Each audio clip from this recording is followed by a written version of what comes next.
Peter Pan. Why is Peter Pan a figure of such interest and inspiration to you? Because Peter Pan, to me, represents something that's very special in my heart. You know, he represents youth, childhood, never growing up, magic, flying, everything I think that children and wonderment and magic, what it's all about. And to me, I just have never, ever grown out of loving that or thinking that is very special. Do you identify with him? Totally. You don't want to grow up? No, I am Peter Pan. See, what Michael Jackson was getting into was something known as arrested development. I'm sure some of you may know Michael Jackson is under programming, MK Ultra programming, just like the majority of these celebrities.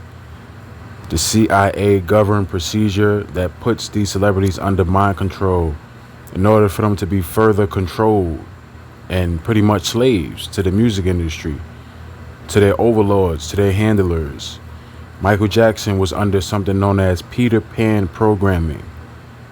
And he was talking about arrested development, going into this aspect of never growing old, staying a child forever, being young forever.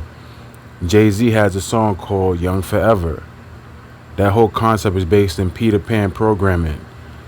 And also what's associated with Peter Pan programming is the children, the molestation aspect, the triggers that make you do things not of your own volition. This is why he had those allegations against him when it comes to the kids, because it's a part of the whole programming of Peter Pan. We already understand, or most of you, Peter Pan is the inspiration going back to the Greek god Pan, or the Greek god Pan is the inspiration for Peter Pan. Peter being an allusion to the penis. So it has PDF file vibes written all over it, just when it comes to the whole aspect of Peter Pan, the creation, the Lost Boys, Jay and Barry, when he created the whole, Peter Pan phenomenon, it was based off the inspiration. It was from the Greek god Pan, who was the god of fertility, the god of the shepherds and the flocks, homosexuality, pedophilia, lust, so on and so forth. So when it comes to the understanding, it's always encapsulated by these celebrities who play out these roles of the programming. For the most part, it's not going to be to the 100th degree in regards to matching up every single thing, but it plays out. Even with Jay-Z, with the allegations against him, the Peter Pan programming is very, very important for us to understand, because a lot of these celebrities are associated with it. Even Drake is associated with the Peter Pan programming.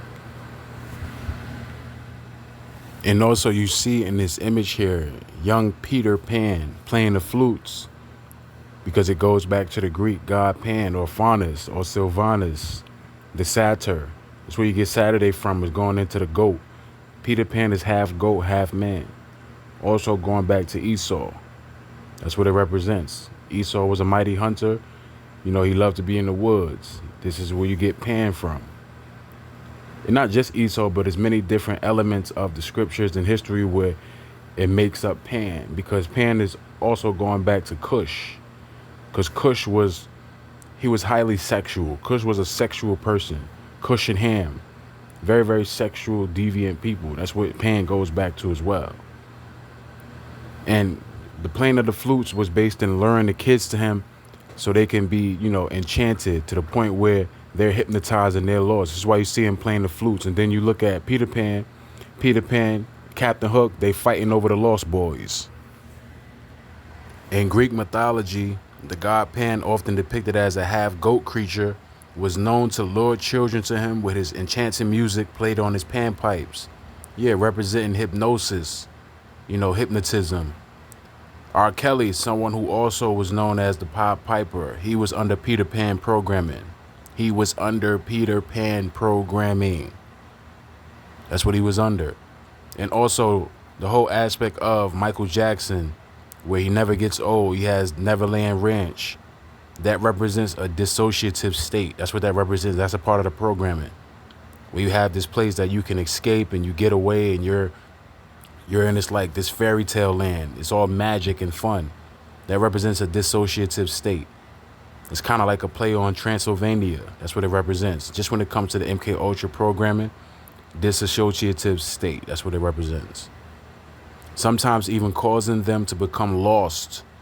Keyword lost, because you got the Lost Boys. The concept of the Lost Boys goes back to the understanding of Pan, where he lures the kids to him and he gets them lost because of the music.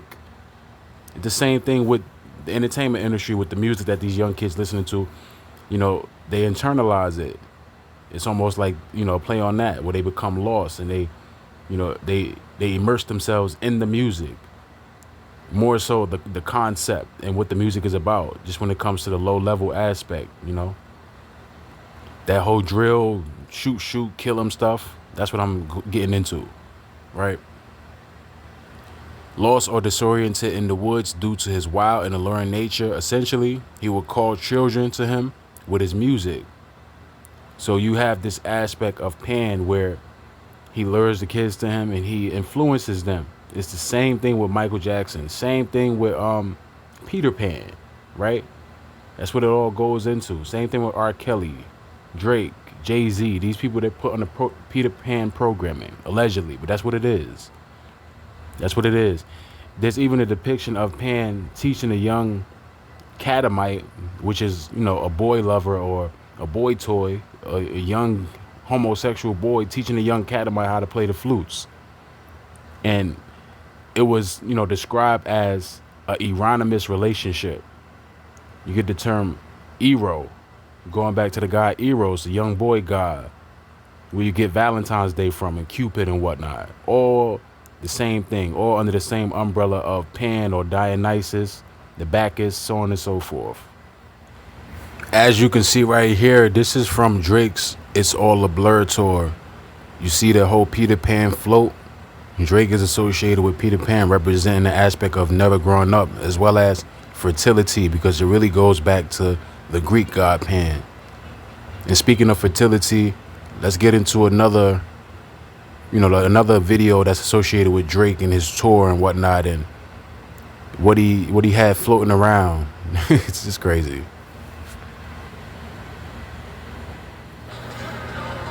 Once again, this is from his It's All a Blur tour from 2023. You see right here the sperm, the inflatable sperm, or what's supposed to represent or act as sperm, because it's going into fertility, matches up with the programming in regards to the god Pan, the god of fertility. And you know what's ironic about the whole Drake thing? Drake was really, really heavily calling himself Michael Jackson around this time of It's All a Blur. You know, it just matches up with the programming. This was like For All the Dogs. And on that album, he calls himself Michael Jackson, or he's one away from Michael Jackson. And that was like the prominent aspect of the beef, just when it comes to the elements associated with the whole Michael Jackson versus Prince thing with Kendrick Lamar and Drake. Drake being Michael Jackson, Prince being Kendrick Lamar. So, you know, everything matches up. Everything matches up, you know. You see this image right here. This represents, you know, Pan. Obviously, this is a depiction of Pan teaching a young boy how to play the pipes, the flutes. And this young boy was a catamite, you know, a boy lover, someone who had a relationship with Pan. I think it was known as Daphne or something like that. Once again, Peter Pan, god of shepherds and flocks and herds, the fertility god, also the god of music, also the god of music. Peter Pan, aka the Bacchus, is the god of the entertainment industry. That's why the entertainment industry is so sexual, because sex is associated with magic in the entertainment industry. And speaking of magic, you know, Michael Jackson alludes to this a lot. Especially, you know, obviously during his time when he was younger, just going into the aspect of Peter Pan and why he loves Peter Pan. He talks about magic a lot. And just going back to Drake, just for a little bit, Drake, he did a posthumous song with Michael Jackson on his album Scorpion. And Scorpion is associated with death. So put two and two together. Right? This right here is Pan, aka Dionysus, Bacchus, Faunus, Sylvanus. so on and so forth, god of fertility. Well, I was raised in a world with adults. When kids were playing in bed sleeping night, I was up doing clubs. I was doing club dates, 3 in the morning. The striptease would come on after us. You know, we were performing. And we didn't have friends. My brothers were like my friends, but we worked. There was no Christmas, there was no birthdays, and we were very strict Jehovah's Witnesses. So I'm compensating. Nature makes sure that I compensate for the lost. So when you come behind my gates, you'll see amusement park, you'll see animals. Keep in mind that the witching hour 3 a.m. in which Michael Jackson mentions, that's the hour in which the people on the left-hand side are thought to be the most powerful. The witchings and the demons, you know, the Wiccan aspect is at its most powerful, it's at its heights at 3 a.m. That's why Eminem, he has a song called 3 a.m. You see this image here of Baal. It's like a depiction of Baal. It's going into the aspect of sacrifice.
By things around you, I guess, and what's inside of you.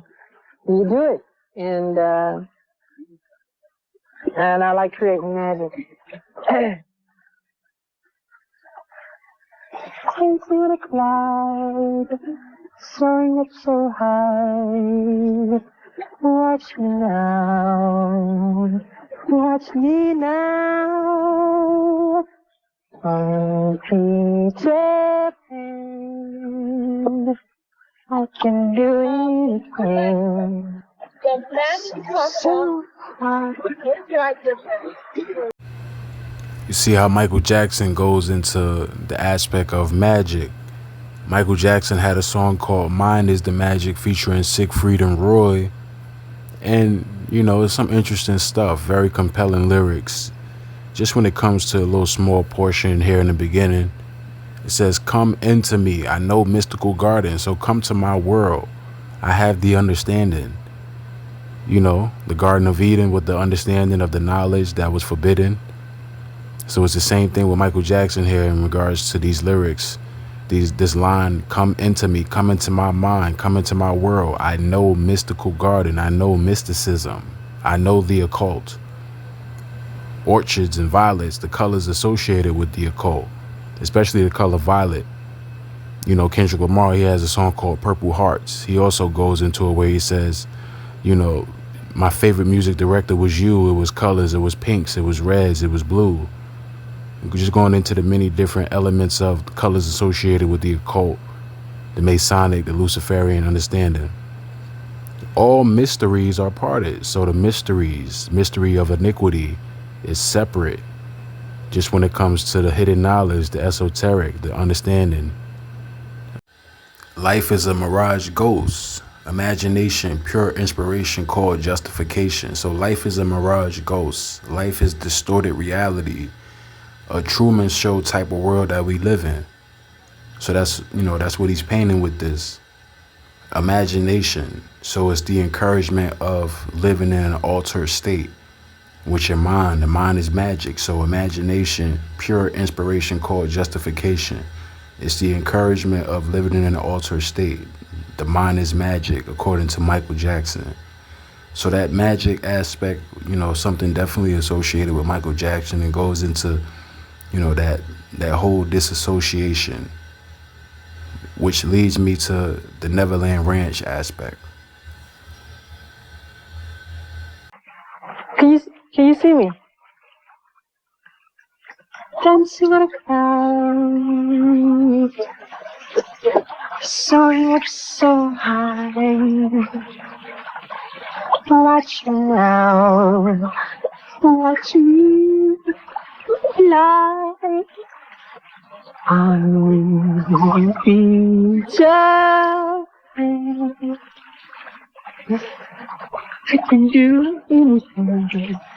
I soar so high. I am forever. It's um, it's magic.